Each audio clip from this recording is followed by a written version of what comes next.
Issiq sovuq qilish chindan ham bormi? Ya'ni u rostdan ham insonga ta'sir qiladimi? Uning ta'sirini ketkazish uchun nima qilish kerak? Qaytariq qilish mumkinmi?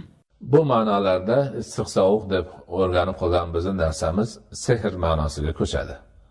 Qandaydir duolar qilib, yana bir ta'sir o'tkazuvchi narsalarni qilib, sehr qilib odamlarga ta'sir o'tkazish bor. Bu Qur'oni Karimda kelgan. O'shundan odamlar biroz ta'sirlanish holatlari bo'ladi.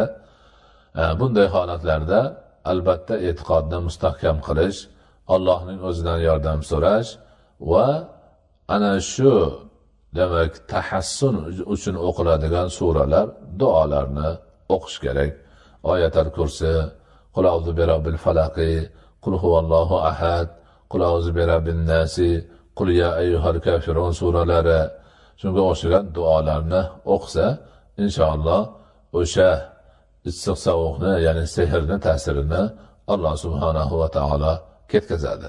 Buni ko'proq har bir kishi o'zi o'qishi kerak va agar nima bo'lsa bir duogo'y, pokiza, duoxonlikni kasb qilib olmagan, Qur'ondan va sunnatda kelgan duolardan o'qib bir dam solib duo qilish qobiliyatiga ega bo'lgan kishilarga qildirsa ham bo'ladi.